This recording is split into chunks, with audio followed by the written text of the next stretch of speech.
Hello, good afternoon, everybody. This is Michael Kinnett with iTernal Networks again. This is for our weekly live stream, the iTNet Tech Update.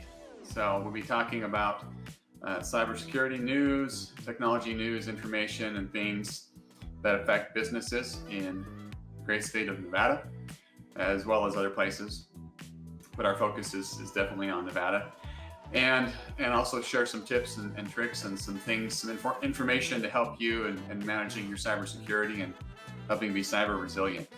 So today's topic is kind of an interesting one. So we had another one that we were going to talk about, and something happened this week in our business. And so I'll share that here in a minute. But this topic is essentially, we've got some recent experience with this. So we're going to be talking about phishing, but not just any type of phishing. We're talking about phishing over SMS, over text messaging. So we've talked about phishing in the past, right? And how it can come from many different, vectors, different areas, right? You can have email phishing, which is the most common that everybody's probably familiar with. You're going to have SMS phishing or smishing. That's what some people call it. It's kind of a mouthful, smishing. So I'm just going to say phishing over SMS. And then there's also over phone, right? You can have phone calls where people are trying to impersonate other people to trick you into revealing information or doing something that you shouldn't. So today we're going to talk specifically about phishing over SMS. And just like all types of phishing, right? What happens in a phishing attack is somebody is pretending to be somebody that they are not, right? Somebody that you know, or somebody that maybe you have a level of trust with, and they're going to try and get information from you. So they could be posing as somebody in your business, as maybe as your boss, or as a key figure in your organization. They could be posing as the FBI, the IRS, Microsoft, Apple. There's lots of different people or companies that they could impersonate. We've had people clients call us and say, hey, Microsoft just called me and said I have a problem on my computer and they wanted access to it, but I thought I would call you first, right? So that's a perfect example. Microsoft is never going to call you and say, hey, we noticed there's a problem with your computer. We want to remote in and fix it free of charge, right? No, that's a good way the criminals do, because people have a level of trust with Microsoft or Apple or Google or other vendors that they're maybe purchasing from, or manufacturers or developers. So, always question who they are. If they're one of those big companies, it's probably not them. Reach out to your IT vendor for support on that. Other things that people maybe impersonated is collection agencies. We've heard about collection agencies, right? Saying, hey, you owe this money, you need to contact us now before it goes on your credit. There's a lot of times with phishing attempts and attacks, there's a level of urgency associated with their messaging. And it's, this can't wait. This needs to be done today. It needs to be done right now, right? Maybe they're asking for banking information. Maybe they're saying, hey, you just sent us an order, and if you don't, wire this funds over, then the order's not going to process and your project's going to be delayed, right? Something to make it urgent. So these are just some of the examples of this, right? Sometimes they're promising you free things, anything where there's a level of urgency where you're not entirely sure who it came from, or it's something out of the ordinary. Always be wary of this. So back to our real world example here. Let me share this image. So this week, I'm waiting for this to pop up. Okay, so this is a perfect example, and this is why we're talking about this week, right? So we've had clients who've shared similar things with us in the past, but a phone number, an unrecognized phone number, you can see it at the top there. It's a 716 area code, right? That's not my phone number. Texted 4 or 5 different individuals within my company and said the same thing, right? Hello, right? This was Ray. This is Ray's example. Hello, Ray. Let me know once you get my text. Thanks. Michael Kinnett, founder, CEO, and managing director at iTernal Networks LLC. Right? Well, he responded, got it.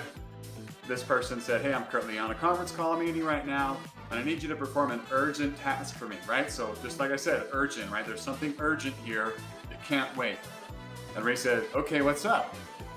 This person then said, I need to provide a client with some gift cards. Okay, we don't provide clients with gift cards. So that's a red flag there. Can you confirm if you can get Google Play gift card from the nearest store to you? Right, and at this point, Ray already knew what was going on, right? He was playing along.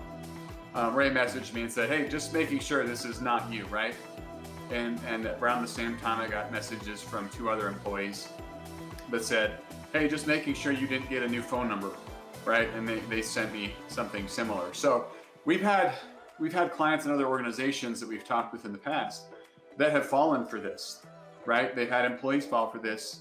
They run to the store, they buy the gift cards, they text it back and say, oh, well, can you text me the card number information and I'll forward that on to the client that needs it, right? When as soon as you do that, they zero those balances out, they process orders, whatever, and that's information's gone. There's no tracking of those gift cards. So it's important that you understand these types of attacks for your business, how they may come in, right? So this is just SMS. This is just one example of this, right? So you have to understand where they could come from and what they look like, and train your staff properly, right? Your staff needs to know that if something comes in that looks odd, how do you verify, right? So this is not a trust but verify. This is a distrust but verify, right? This is essentially zero trust networking, right? Which I've talked about previously. I'll be talking about more. Zero trust is there is zero trust until we verify. And that's the approach that you need to take to be secure in your business, right? You need to have zero trust that this message is accurate until you can verify that it is, right? So how do you go about doing that? Right? So have a policy, have a written documented policy that you train your staff on, right? What happens if you get a text from an unknown number claiming to be somebody within the organization that needs something done, right? Well, if your organization is small, under 10 staff like mine, everybody knows everybody. It's pretty easy to message that person directly through some other means, right? Phone call, walk across the office. Maybe you have a chat app like Microsoft Teams, right? Like Ray sent me a Teams message. Hey, just making sure this isn't you. Yep. Right? So he found a way to verify, is this messaging accurate or not? If it's a vendor, right? If it's a contact at the vendor, maybe somebody you don't recognize, call who you know at that vendor, at that client, at that other organization and say, hey, we got this suspicious message. We want to make sure that it's you or not you, however you want to word that. Include this in your policy and train your staff to follow this policy. Another frequent one we've seen with email, phishing, texting, and others, right, is if a criminal organization knows that you're doing business, right? Maybe they've hacked some other database or something, and they know you've done work with a vendor or they've done work with you before. They can send an email pretending to be that organization saying, hey, there's this outstanding invoice. We're going to cancel your account if you don't pay it. Send a wire to this place, right? So you need to, anytime they're asking for anything financial, right? You need to have a way of calling and verifying, hey, did you guys change your wire information? Hey, I'm calling about this, right? Call your trusted contact with that company and verify that that messaging was accurate or not. So that should also be part of your policy as well. And with texting, this is a perfect example, right? Texting, iPhone, Android both have the ability to block messages from specific numbers, right? So go in, once you've verified this is not who it is, block it, delete it, right? Just get it out of there so nothing else comes through from that number in the future. So just remember, right, that these attacks can come anytime, day or night, through multiple different means. Make sure you're training your staff and helping them to understand the risk of these and how to recognize them and identify them properly. It's a lot easier for these criminals to hack people than it is for them to hack computers. Not saying that we don't need to be vigilant on the computer security. We definitely do, because there's vulnerabilities there.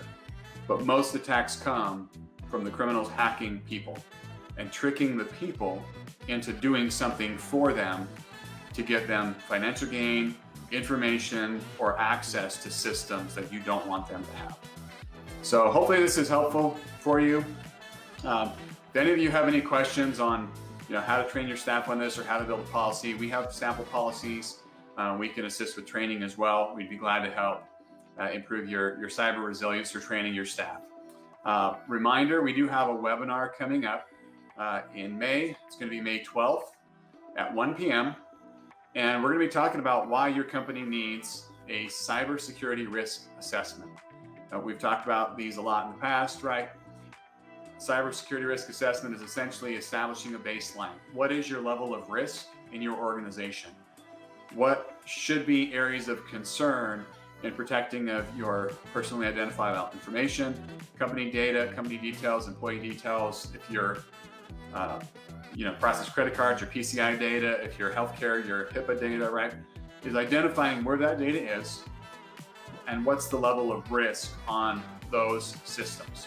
What's the level of risk across your organization, on your network, inside and outside, and what are some steps that maybe you could take to help improve that? So we'll be covering a lot of that on the webinar.